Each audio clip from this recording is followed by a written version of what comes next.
Let me tell you something right now. Someday this country's gonna wake up. They're gonna wake up. And when they find out how Izzy sold him out and how Rastus sold him out and how Pancho sold him out, they're gonna make up a list of all the people that get paid back. And you know where you're gonna be? You're gonna be right on top of that list. Right on the top.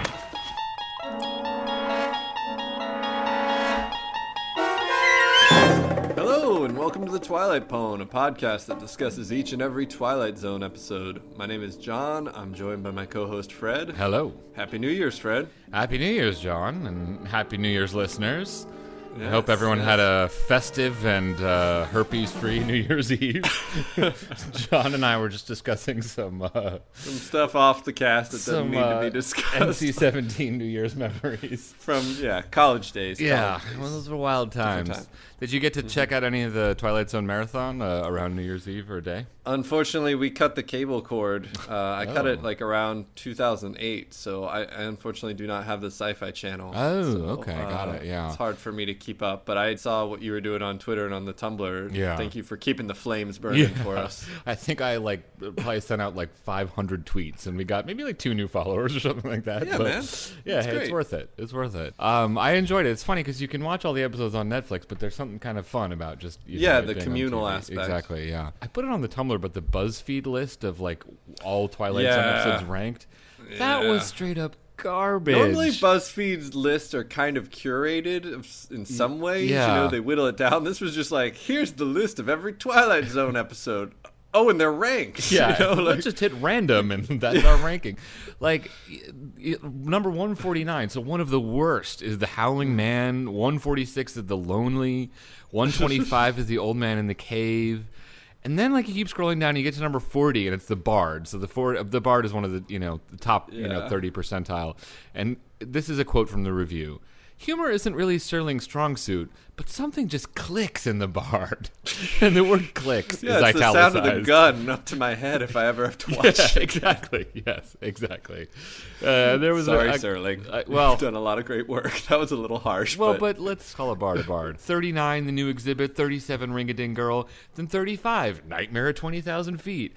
Then 31, right there with Ring-a-Ding. Mr. Beavis. God.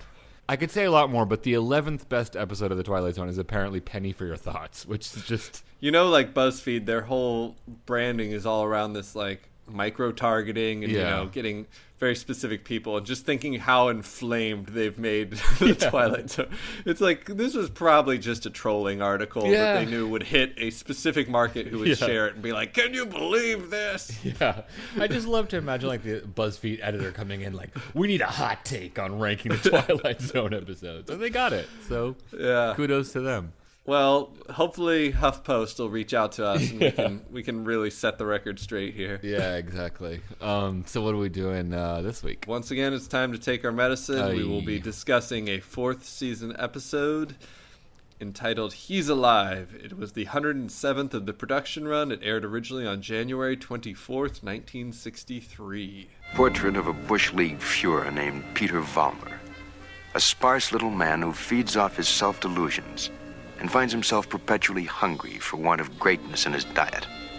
And like some goose-stepping predecessors, he searches for something to explain his hunger and to rationalize why a world passes him by without saluting. The something he looks for and finds is in a sewer. In his own twisted and distorted lexicon, he calls it faith, strength, truth. But in just a moment, Peter Vollmer will ply his trade on another kind of corner, a strange intersection in a shadowland called the Twilight Zone. So should have been at the corner of the Twilight and Zone. Let's move on to our own Serling-style intros. First of 2015, and I definitely phoned mine in. I think I should probably go first. All right, hit it. Here we go. I was working in the lab late one night when my Halloween, Fred. It's New Year's. When my eyes beheld an eerie sight. For my monster from his slab began to rise, and suddenly, to my surprise, he did the mash. He did the Hitler mash. The Hitler mash. It was a Nazi smash.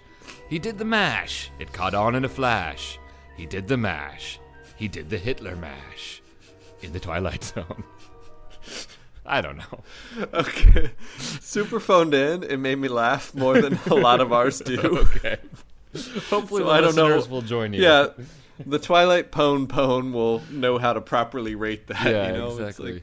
It's not a 5. Yeah. It's not good, but there's something about it that really grabs me. Yeah, I don't know. Exactly. All right, what you got? Sketch of a scoundrel. Monograph of a maniac. Daguerreotype of the very type of person you don't want to meet in a dark alley. One Peter Vollmer, leader of a movement that is currently doing anything but movementing.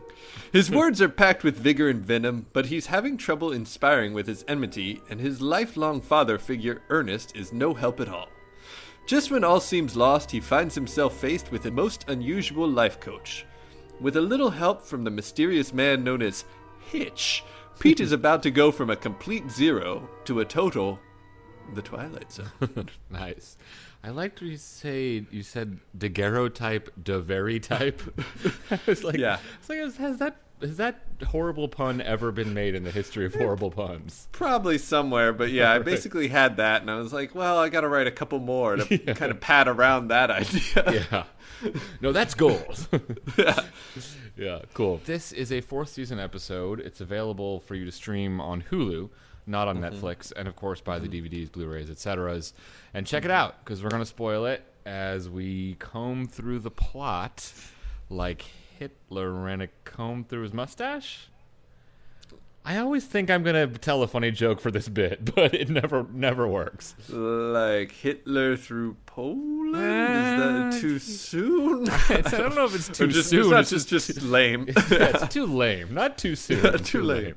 But we are going to spoil it, so check it out before we get going. So we open on a hot day in a city, and someone on a street corner is giving a racist rant.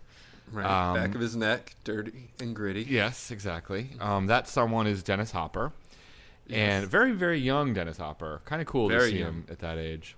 Right out of the bat, and unfortunately, we've got jingles for everything. We don't have a jingle for this yet, but Fred, hot or not? Yes. Young Dennis Hopper. Young Owen Wilson. Young Owen Wilson, yep, yes. I definitely It's kind of striking. That. I know, it's weird. Like, in certain moments, is his nose I never put the two together or? until, I don't know. I never thought of the two together until I saw this. Well, have they ever been pictured together? Well, I mean, I just have never looked at Dennis Hopper and thought, like, oh, I see a little Owen Wilson in there. No, but I'm saying, have they ever been in the same photograph together? Never. I mean, that's, people debate. Yes. You know. The great Hopper-Wilson conspiracy. Right. So, young Dennis Hopper is talking about another conspiracy. This one, not quite as whimsical as the Hopper-Wilson conspiracy. Right. It's more of a long anti-Semitic rant that ties in a bunch of different countries. I did like the little shots where he's talking about, like, he's like, it's a conspiracy between Africa, Palestine, and the Vatican. And they get little reaction shots from the crowd. Yeah. Yeah, it's basically like the Oscars when they cut to every person. Show. Everyone's represented well during his hate speech. When he says Africa, they show a black actor. When he says Palestine, they just show a random, white guy. And I was really disappointed when he said the Vatican. They didn't cut to the Pope, just being like, yeah. It's just a woman who I guess is presumed to be Catholic. But anyway, there's some MST3K style heckling of this speech from the onlookers, and it eventually culminates in a street fight, which Hopper and his little sort of gang of sort of low budget neo-Nazis lose. Yeah, and if I could, I'd just like to share the score of that. It's a pretty short fight, so we can enjoy the entire score. I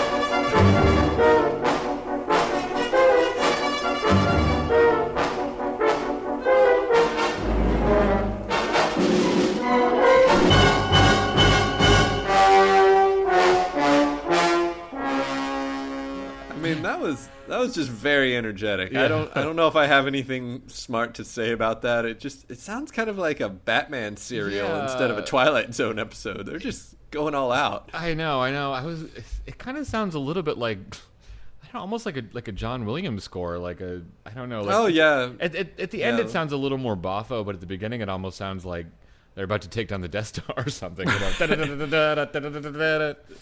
definitely more epic and cinematic than like a low-level street fight among neo-Nazi thugs deserves. But it's a quick sequence, and then at the end of it, the cops come to bust up the fight, and even they give Hopper and his gang of low-rent fascists a little poning. The low-rent fascists go to sort of commiserate in an alley. I tried so hard. I tried so hard out there tonight. I couldn't get through. I couldn't get through to any of them.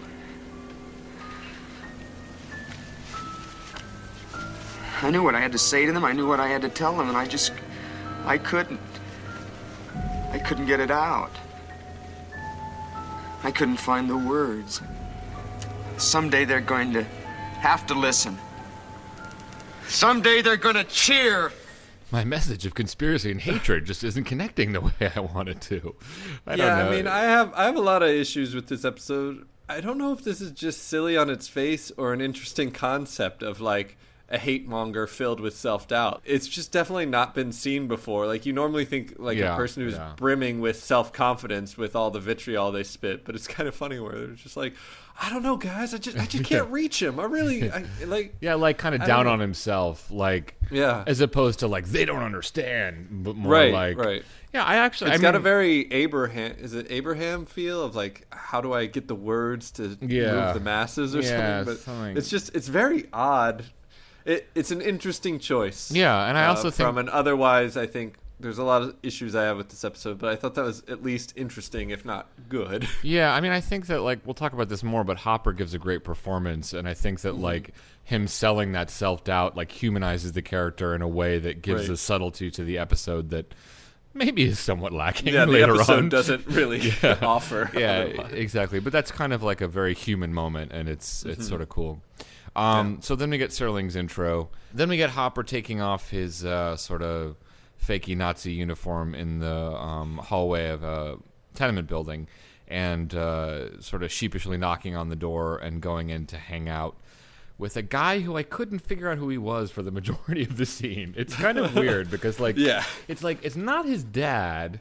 It's not like his uncle. It's his buddy. It's his buddy, but, like, his buddy is, like, 65 right. and, like, I a definitely sort of was intellectual playing the first. cello, you know, like, and speaking philosophically about man. And I'm like, how did this, like, jackbooted teenage thug, like, get to be besties with a man who survived the concentration camps? I mean, which is kind of one of the biggest issues with the episode, but So I think the implication is that the Ernst character, like, took care of Hopper when he was a kid, and Hopper's parents kind of, like, beat him up, and so he was, like, the only kind figure in his life. But if that's the case, like, it's just know. It just doesn't weird. Make any sense. You think that most of this anti-Semitism or general xenophobia comes from ignorance, so the weapon to combat that is just experience with other people. So you'd think if he's been around this other person, how would he hate him? Yeah. It doesn't really add up. Yeah, it's like one of these things where, like, everything that's being said is very well written and very eloquent. Now you peddle hate on street corners, as if it were popcorn. It's not hate. It's a point of view. It's a philosophy. I know the philosophy. I know it quite well. 9 years in a place called Dachau. You know who put me there? Peter Vollmer. A lot of Peter Vollmers. Frustrated men, sick men, angry men. But the result, the effect, never mind the cause. 12 million bodies in shallow graves. And it all started with young men in uniform talking on street corners. Yeah, I mean, you know, I think well written and, you know, morally clear and very nice little bit of dialogue, but it's just nonsensical that Hopper, viewing this man as a father figure and this being the most influential person in his young life, would kind of take all that and somehow be like, I'm going to be a fascist, you know? I think that, like he could have, like, broke off from him or something, but the fact that he's still coming back to him and that he's trying to be like, hey, man, it's just, it's philosophy. Yeah. Like, no. And I understand, like, the idea of a Nazi, like, trying to say that it's just philosophy, I think is a good touch because obviously that's how he would think of it, but it's just, it doesn't hold water. I guess part of maybe it would work if the Hopper character were, like, insincere in using the guy, you know, maybe you could buy it if he's, like, trying to just say this just to get his ultimate ends, like he needs a place to stay for the night. Yeah. But Hopper plays it so sincere. It's clear that he believes somehow he can reconcile these two things. I guess it's like the macro and the micro. Like on the micro level, he thinks this guy is all right, but on the macro level, he thinks, the Jewish people writ large are evil, which I guess... Like, I just can't wrap my head around. It's like, is this sophisticated or stupid? Yeah. 'Cause I think it's stupid, but I'm not sure. But then people are stupid, so... Right. Yeah, it's hard. I think it might also have to do with, like, the concept of, like, you can, like, love and respect a person, but disagree about a fine-tuned philosophical viewpoint, you know what I mean? Right. We demonstrate that on the pod every week, John. Oh, yeah. I mean, with our harsh splits. Yeah, exactly. Almost as much as a point sometimes. Yeah, exactly.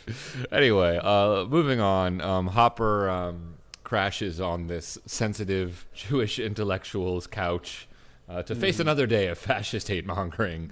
But he's falling asleep, and he's about to doze off when out the window he sees a sort of shadowy figure roameoing up at him. Mm-hmm.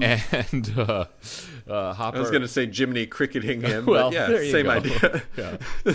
Both names as verbs works well in that situation. But he descends down to the street to talk to this shadowy figure, and the shadowy figure remains very, very shadowy. Instead of shining a spotlight on this figure, it's like someone is shining a shadow on his face. It almost made me wonder if there was any kind of optical effect going on, because they black out his head and upper torso so well. I know. It was a good looking shot. Yeah, it's kind of a bummer that it's used to disguise something that later pans out to be not so great. Yeah, the shadowy figure starts hitting him with some life pro tips on how to help out his speech. Make their hate your hate. If they are poor, talk to them of poverty. If they are afraid, talk to them of their fears. And if they are angry, Mr. Vollmer, if they are angry, give them objects for their anger. But most of all, the thing that is most of the essence, Mr. Vollmer, is that you make this mob an extension of yourself. Say to them things like, they call us hate mongers. They say we're prejudiced. They say we're biased. They say we hate minorities. Minorities. Understand the term, neighbors. Minorities. Should I tell you who are the minorities? Should I tell you? We are the minorities. Yeah, that accent's kind of all over the place. I was gonna, as our resident German expert, I'm hearing more like Bela Lugosi Hungarian than I am the traditional German. Does that sound German or Austrian to you? No, I mean, the classic way to affect a German accent is to say V instead of we, because in German the W is pronounced as a V. So he hits that note, but the rest of it is just like, and occasionally he even like veers into like sounding like, I don't know, like Borscht Belt sticky, like what you gotta do is talk to the minorities, like it's I'm just hearing the Bela Lugosi, like, pull the string. Yeah. Later on, he kind of sounds a little Italian. It's just really all over the place. We should be clear, this guy's in shadow. We have no clue who this is at this moment. No idea. It is no idea. And neither does Hopper. He takes his micromanaging to heart.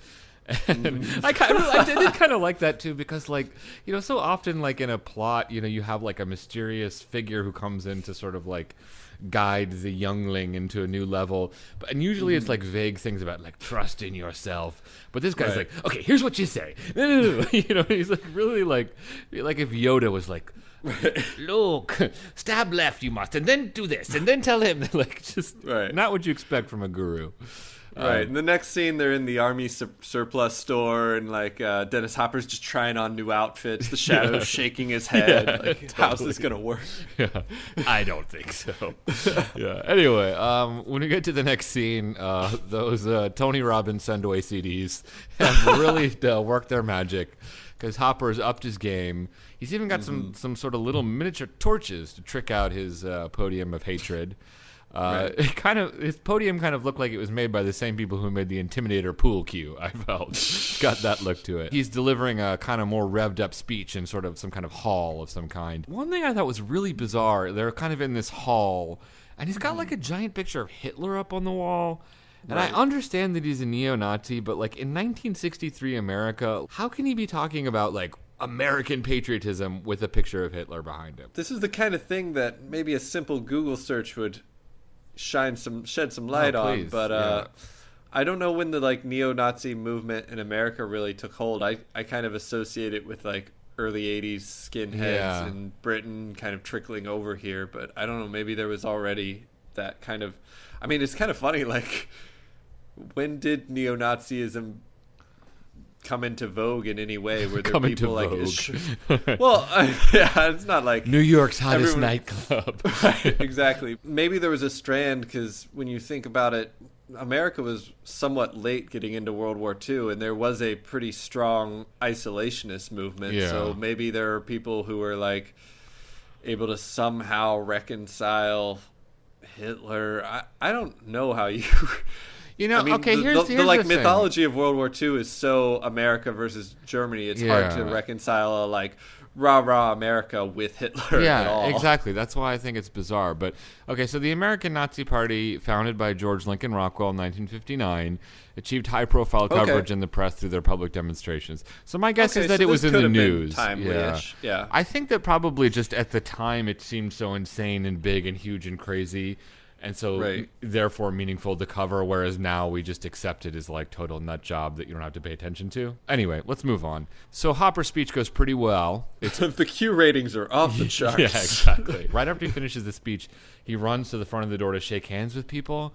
And I remember like a couple of various music manager people telling me like, after the show, you got to run out and greet the crowd because people really connect. And I was like, man, Hopper's got it down cold. He's got like a little piece of paper with links to a digital download of his speech. Exactly. You know? He totally selling T-shirts and beer cozies of his weird party and trying to find a place to crash for the night. Right. If my touring experiences are any indication, that's what he should be doing. He's going to be in, he's in Cleveland tonight. He's going to be in Cincy tomorrow if anyone wants to make the drive. It's going to be a lot of fun. Totally. Totally new set. Yeah. They run into a little bit of trouble, though, because the owner of the hall is trying to get his $200, which in a neo-Nazi version of... inflation. Calculation. $200 in 1963 money is $1,500 today, which just seemed like a lot of money just to rent out a crappy neo-Nazi meeting hall, but whatever. Now, how much is that in Deutschmarks after the war? when inflation hit the war, billions. Like $7 billion. I guess. So Hopper and his crew are hard up for cash, which is odd because they have a podium with torches on it and these really fancy uniforms. But they're probably doing... layaway, or well, not layaway, but maybe they're doing on credit.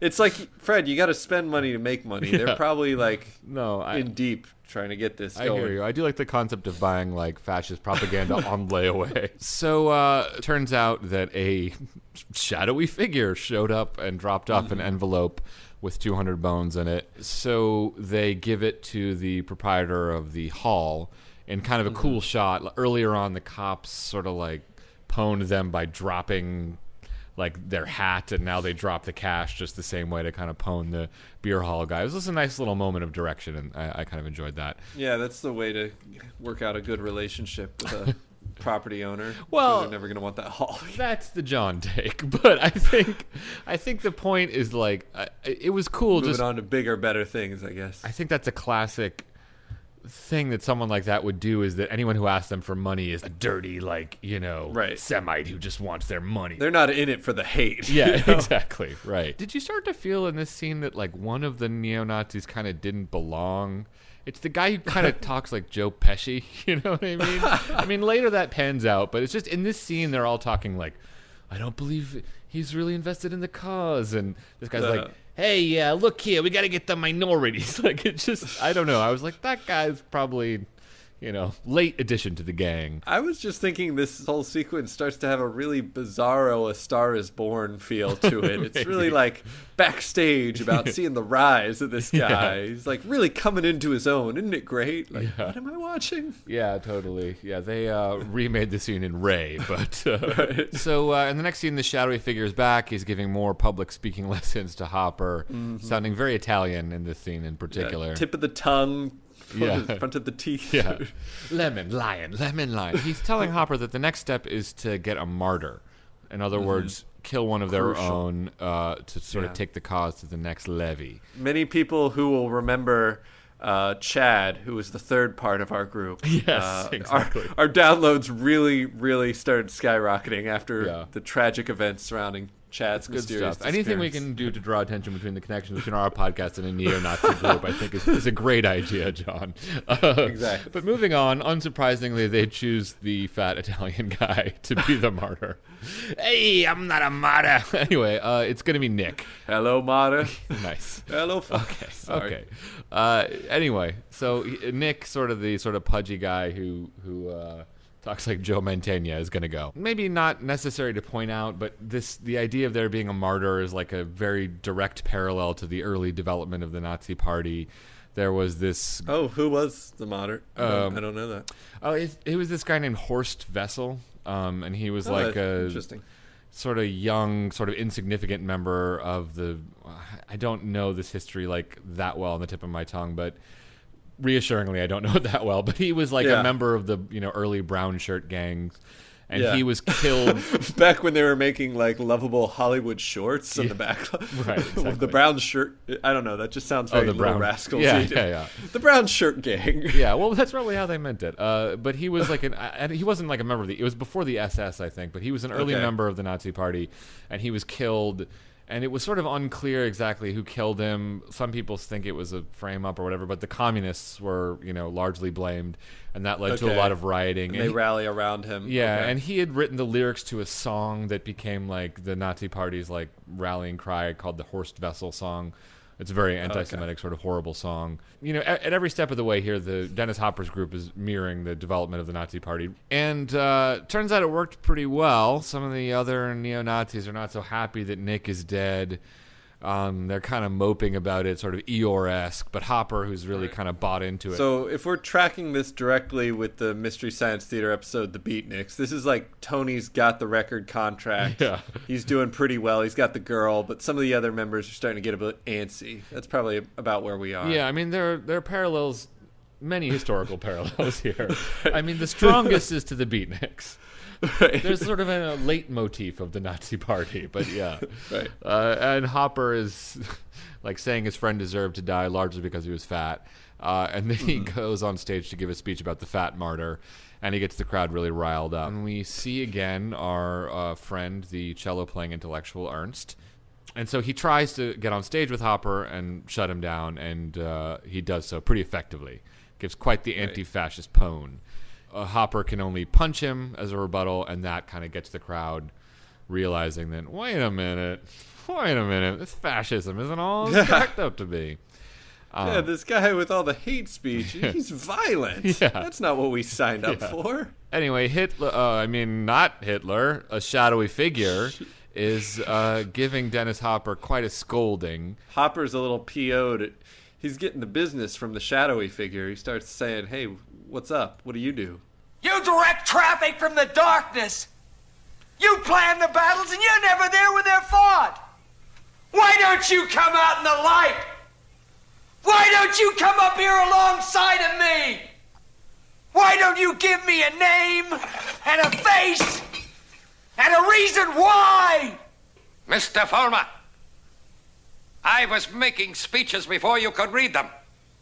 I was fighting battles when your only struggle was to climb out of a womb. I was taking over the world when your universe was a crib. And as for being in darkness, Mr. Fulmer, I invented darkness. It's a Hitler impersonator. Yeah. Did you think Hitler was kind of taking his cues from Bane from The Dark Knight Rises? Maybe, just a bit. You merely adopted the darkness. I was born and I invented darkness. Yeah. It's funny because, like, one thing that struck me is I think that's exactly the same Hitler cue as the one from Man in the Bottle. I think they just have, like, a stock "I'm Hitler" cue. Budget Hitler steps out and starts yelling at Hopper, and Hopper, terrified, takes off. And in a very fourth season-y moment, it's confusing. He runs in terror, but just ends up back in the hall anyway. Like, it's just very nonsensical. Plus, why would a neo-Nazi be terrified of Hitler? Well, I mean, I know it's a ghost, but this is your idol. Shouldn't you be a little excited to see him? He seems like the normal person's reaction of like, oh my god, it's a Hitler ghost. That's horrible. Like, of all people, it seems like he should be happy. Yeah. I don't know. I mean, I love John Lennon, but if he came into my room right now, I'd still be pretty terrified. Well, but if, like, for the last month or two, you'd been getting lessons from a shadowy figure who's like, try the E minor 7, Fred. Like... And I did try it. And it sounds great. And I'm going to work it into the next jingle. To cut to the short of it, Hitler wants Hopper to kill Ernst, the cello playing intellectual. Hopper, with no questions about is this really Hitler or just a guy with a mustache, takes off to confront cello guy. And there's a long moral standoff. And Hopper, surprise, surprise, eventually shoots the guy.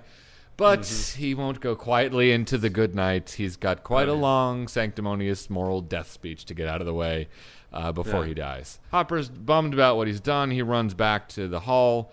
But the poster of Hitler this time is kind of amping him up. And he's kind of engorged with the sense of his own power. At that moment, some detectives arrive to arrest him for the murder of Fatty. So earlier, Hitler had been telling Hopper to be like steel. And Hopper, now shot, is saying sort of pathetically, I thought I was made of steel. And then we see Hitler's ghost sort of wander off to Minneapolis to spread fascism to the Twin Cities. His head, being like, that was a metaphor, you idiot. Yeah, exactly. And we get Serling's outro. Where will he go next? This phantom from another time, this resurrected ghost of a previous nightmare. Chicago, Los Angeles, Miami, Florida, Vincennes, Indiana, Syracuse, New York. Any place, every place. Where there's hate, where there's prejudice, where there's bigotry. He's alive. He's alive so long as these evils exist. Remember that when he comes to your town. Remember it when you hear his voice speaking out through others. Remember it when you hear a name called, a minority attacked, any blind, unreasoning assault on a people or any human being. He's alive because through these things, we keep him alive.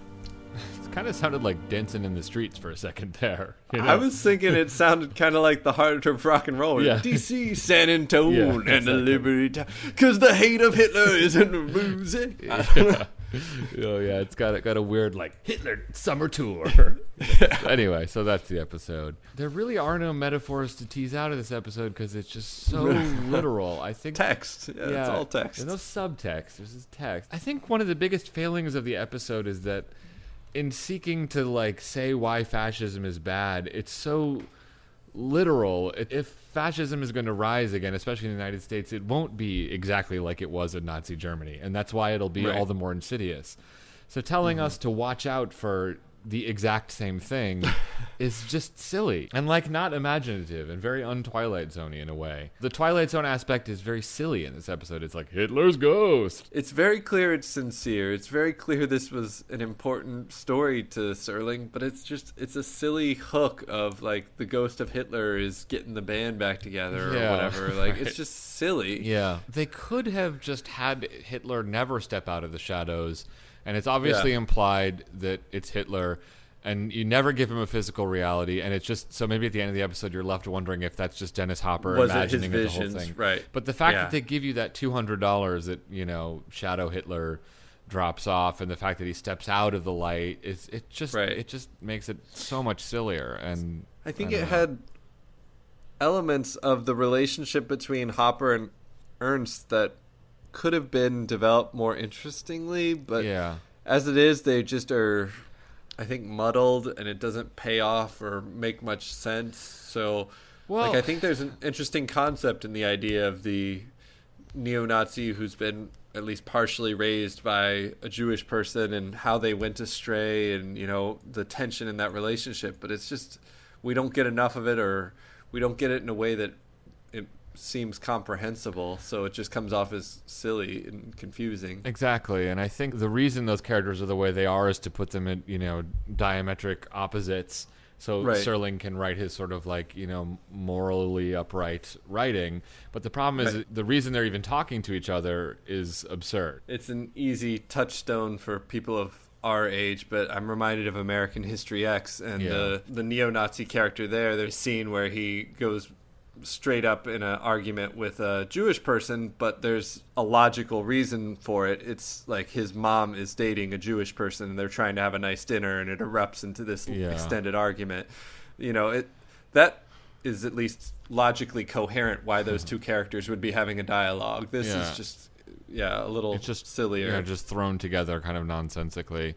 And you know, and I agree. It is very sincere, and I think like knowing that like the American Nazi Party had just recently started, especially from someone of Serling's generation who fought in World War II, that would just seem so outrageous, and you like, we got to guard against that.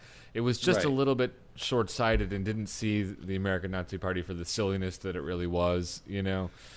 Which I can understand in the moment, you know, but I think that the problem is that the idea that what we have to watch out for is like Nazi iconography and people talking about Hitler is so weirdly short-sighted to me. Like what we have to watch out for is much more insidious than that. I wonder to what extent this basic idea would have been much better if Serling weren't bound by the Twilight Zone conventions. Like if he were doing this as like a Playhouse 90 or something like that, I think he would have... Obviously, he wouldn't have had Hitler's ghost, and so if he doesn't have Hitler's ghost, he's not constrained to make it so identical to Nazi Germany. And so then I think he could be focusing just on this story of a new hate group's rise, you know, in the context of the person being raised in some way by, you know, someone he shouldn't be hating. Like, I think this episode might actually be... Maybe its greatest harm or problem is that it's trying to exist in a Twilight Zone world, and like everything that it tries to do to make it Twilight Zone-y hurts it. Yeah, no, it's true. And I also think that like the actors portraying those two characters are very good, so you see the potential, you know what I mean? Right. Yeah. I have this written down as kind of a non sequitur, but look back there where you see one pair of jackboot prints in the sand. It was there that Hitler's ghost carried you. Yeah. All right. So, listener, if you want to make your own supercut, you can find the place where that joke goes. Exactly. What we doing next? Bios and trivia. Bios and trivia. Bios and trivia. Yeah. Scott, Siegfried, Martin Grams Jr., Siegfried and Grams, and IMDb. This episode aired 10 days after George Wallace, the then governor of Alabama's famous Segregation Now, Segregation Tomorrow, and Segregation Forever speech. So this was, you know, hot button. Within a week after the telecast, Serling and his staff had reportedly received 4,000 pieces of vitriolic hate mail, which was actually pretty much par for the course for most fourth season episodes. So, Hey-o. Let me stop you there. Yeah. Martin Grams, I think, refutes that pretty coherently. He says that... I would suspect that sounds a little inflammatory. Yeah, he says that that's an article... that claim came from an article in Twilight Zone magazine written by a guy named Hal Erickson. And Graham says he can't... Erickson. Yeah, exactly. Hal Liar Erickson. Once again. I know. But Graham says he himself went through 1,800 fan letters written to the show, and only 12 mention he's alive. So he says it's not impossible, but very unlikely that that's accurate. I could see maybe the American Nazi Party like went to their mailing list and was like write into the network and complain about this show. It could have happened. But but I don't think there were ever like more than like 100 or 150 people in the American Nazi Party. So when Peter Vollmer is making his speech in the opening scene, he is standing next to a small U.S. flag with 48 stars, which was 4 years out of date at the time of release. I'm going to put that under incorrectly regarded as goofs, because I think it's plausible that they had an he out might of just date. not have. Yeah, I think that's totally reasonable that he'd have an out of date flag. Yeah. It's not like... Maybe it was I mean, like a how would subtle that be a Hawaii and goof? Alaska pwn or something like that. And IMDb claims this is the only episode to exclude the words "The Twilight Zone" in the closing narration. I'm not 100% sure that's right. Yeah. We maybe would have to go back over the files for that. Yeah, but- I mean, I know that it's missing from the opening narration a lot, but the closing I couldn't say as Maybe. definitively.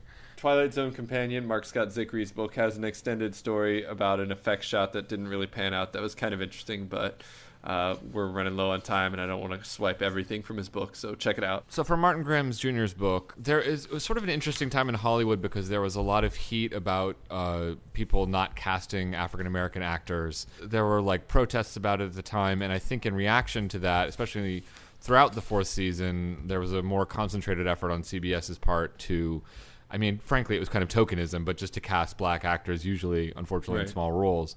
And so there was a black man cast as a police officer in this episode. But even at the time, people pointed out that this was kind of tokenism. I think there was like someone pointed out that at the time, African-American cops were usually paired together. They wouldn't be paired with a white cop as they were in this Right. episode. So they just point out like the very sort of unrealistic and, you know, basically tokenistic treatment of it. The main thing also too is that Serling had a thought to turn this into a film. I think he kind of wanted to release it both as a Twilight Zone episode and as a film. I'm not sure whether that was pre or post Hitler's Ghost, but I think that's why the end doesn't have the mention of the Twilight Zone, is because maybe it was part of some greater conceit. But it turned out that contractually he couldn't do that through CBS, so it was sort of abandoned midway through. But, you know, it's actually filmed kind of cinematically, and especially with the great performances. I could... You know, you get rid of Hitler's Ghost, and you maybe have a movie there. And I did watch this on YouTube, which means it's time for... YouTube comments. YouTube comments. YouTube comments. Intelligent discourse. I'm just waiting to Yeah. shake my head in shame. This Well, is... yeah, YouTube comment sections, actually, it proves fascism is alive and well a lot more effectively than this episode does. I'm not going to overly indulge that, but, you know, the very first comment is from someone called Stop American Genocide, and it is, Obama was a lot paler when he was younger, but great documentary. Thanks for the upload. I mean, it's pretty much that from then on. Astronine, a year ago, commented on this video, $200 in 1963 is about $1,500 today. I really enjoyed finding a kindred spirit in my nerdy and... We need to get this guy on the show. Yeah, exactly. All right, what about bios? Dennis Hopper played Peter Vollmer. He is best remembered for his role in the TV series of the movie Crash, but he Right. also starred in several other big movies, Right. Cool Hand Luke, Yeah. Easy Rider, which he also directed, True Grit, Apocalypse Now, Super Mario Brothers, Waterworld, Right, Super Mario Bros. George Romero's Land of the Dead. He's been in it all. Yeah. Let's see. This is from IMDb. James Dean learned that Hopper had an interest in photography when they worked together and encouraged him to pursue it as an alternative to just being an actor. Hopper published a book of photos in the late 80s, including pictures of stars he had known, and thanked Dean. He was married multiple times. He had an 8-day marriage with a woman named Michelle Phillips. Regarding that marriage, he was quoted as saying, "The first 7 were pretty good." Pretty clever. Nice.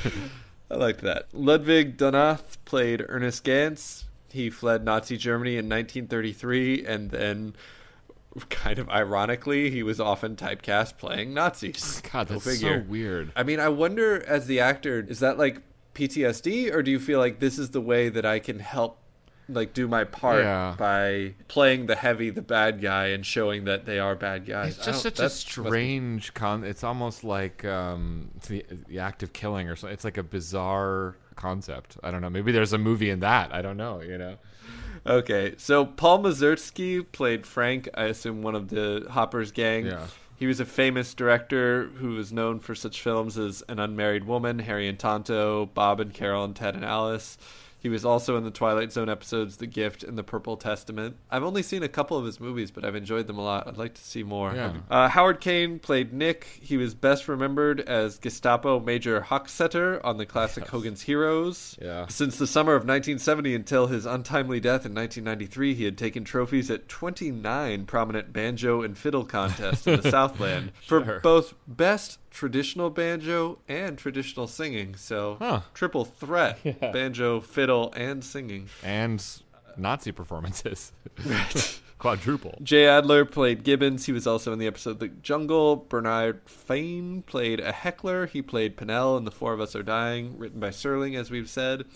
Directed by Stuart Rosenberg, who directed the films Cool Hand Luke and the Amityville Horror, among others. He also directed the Twilight Zone episodes Mute and I Shot an Arrow into the Sky.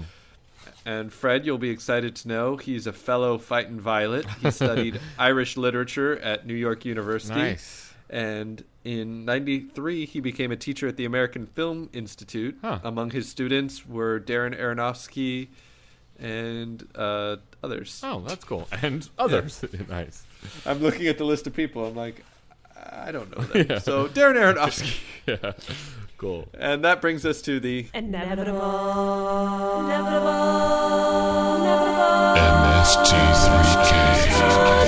MST3K. So we enjoyed the show Mystery Science Theater 3000, and we also enjoy trying to find a connection between the episode we're discussing and MST3K. What's up this week? Bobby Gilbert played Man with Cat, who Yeah. we commented about extensively. You can refer back to our Man with Cat discussion of the podcast. Yeah. He also played Store Clerk in the Rebel Set, a Nice. 4th season episode. He's the very So first there you go. person you see in this episode. It's like the shot. It's like the New York City hot summer streets, and it's like you see a cat. I don't know. You see a man with a cat, and it's him. So Yeah. he kicks us off. It's iconic. Yeah, exactly. So, what does IMDb have to say about the rating? They give this episode a 7.7, so kind of middling. Kind of middling. I think Hopper's performance is really awesome and kind of takes it beyond what is essentially a very silly and obvious concept. And it's also Right. very well made. So to me, I think it's like, on the one hand, you have a ridiculous concept that doesn't hold water. On the other hand, you have great performances and some interesting potential. So it's kind of like in that 4 or 5 zone for me. Yeah, I totally agree. I was thinking like a straight 5, but I think that's just a forgettable episode. I'm not sure if this is that, Yeah. but it is. There's some positives, but I think the negatives kind of outweigh it. But the big thing is it's also, we didn't really get into this. I found it a little dull, just the hour-long, Yeah. like many hour-long episodes. It is a little long, maybe like a 5 minus. Yeah, I mean, it's kind of a silly It's not- score, It's but I definitely hear not you. a terrible episode. No, by no means. But it's not a particularly good one. They gave the actors and the directors kind of a turkey, like trying to pretend that Hitler's Right. ghost came back, and everyone's just trying to kind of make it hold water, and and it Right. doesn't quite, but they're trying really hard. So yeah, I think Yeah. it's a 5 minus for effort. Its heart was in its in the right place, kind of. It's Yeah. just, Yeah. All right. Well, that wraps it up for He's Alive. This episode was a request by Mark via email, and also by David via Tumblr. So thank you for the request. Yeah, thanks. Next week, it will be our 90th episode, and every 10 episodes, we do an iconic one. And we'll be doing Mirror Image, which was requested by Ginny Boo on Twitter and TSDCX on Twitter. The catchily named TSDCX. Branding is crucial. Yeah. If you're going to be on Twitter, you want a catchy name. So we had an annual giveaway contest. Unfortunately, we don't have time for it for the recording session today. Polls are closed. We are going to choose a winner, but we're going to announce it next week, so be sure to stay tuned for that as well. In the meantime, if you want to get in touch with us, there's lots of ways to do it. What are they? You can send us an email at twilightpwn@gmail.com. You can get in touch with us on Twitter at twilightpwn. You can check out our website, twilightpwn.tumblr.com, where we put up pictures and things we find or create related to the episodes we talk about. You can listen to us on Stitcher or TuneIn Radio. Man, we've had a week off and I totally forget my spiel. Yeah. Or if you could subscribe to us on iTunes, and if you're there, if you'd leave us a review, we would really appreciate it. I'd like to say particular thank you to Scopassi and Ear for dropping a couple reviews on us just recently. I really appreciate it. Yeah, thanks, guys. And thanks to all the 3 or 4 new followers we've got on Twitter during the marathon. So my New Year's resolution is to not join any fascist groups. How about you, John? Well, What was yours going to be? I was just trying to get out in the community, maybe join some new clubs, but you've made me really rethink everything. I don't know. Maybe we'll finally get to the second most popular this year. Yeah, big one. All right, cool. All right, Fred, I'll talk to you later. Talk later. Bye.